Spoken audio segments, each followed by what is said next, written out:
Hello yes welcome back to our channel. ఈరోజు నువ్వుంటే నా జతగా ఎపిసోడ్లో దేవామ ఇది నాకు ఫోన్ చేస్తాడు. నా డాక్యుమెంట్స్ ఎక్కడున్నాయి ఏంటి చెప్పు అని. అవునా, నీ డాక్యుమెంట్సా తీసాను కానీ గుర్తు రావట్లేదు. ఓ పని చేయి, నన్ను అక్కడికి తీసుకెళ్ళు, నేను అక్కడికి వచ్చాక ఏమన్నా ఐడియా వస్తుందో చూసి చెప్తాను అంటుంది. అప్పుడు దేవా చాలా ఫ్రస్ట్రేషన్ అవుతూ ఉంటాడు. అయినా సరే డాక్యుమెంట్స్ కోసం మిథున వాళ్ళ ఇంటికి కంపల్సరీగా రావాలి కాబట్టి వస్తాడు. వచ్చి లోపలికి వెళ్ళకుండా బయటే నుంచొని హారన్ కొడుతూనే ఉంటాడు. అప్పుడు దేవా రావటం చూసి మిథునకు ఎంతో ఆనందంగా ఉంటుంది. అప్పుడు చాలా ఆనందపడుతూ ఉంటుంది మిథున. అప్పుడు గబగబా దేవా దగ్గరికి పరిగెత్తుకుంటూ వస్తుంది. అప్పుడు దేవా మిథునని చాలా సీరియస్గా చూస్తూ ఉంటాడు.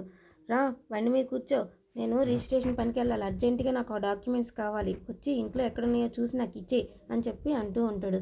అప్పుడు మిథున ఎంతో సంతోషంగా దేవా బండి మీదకి కూర్చుంటుంది ఎక్కి. అప్పుడు వాళ్ళిద్దరూ కలిసి వాళ్ళ ఇంటికి దేవా వాళ్ళ ఇంటికి మిథునాన్ని తీసుకొని వెళ్తాడు దేవా. అప్పుడు మిథున ఎంతో ఆనందంగా ఫీల్ అవుతూ ఉంటుంది. మీకు కనుక ఈ వీడియో కనుక నచ్చితే వీడియోని లైక్ చేసి సబ్స్క్రైబ్ కూడా చేసేసి పక్కనే ఉన్న బెల్ సింబల్ని కొట్టేయండి. Thank you for watching.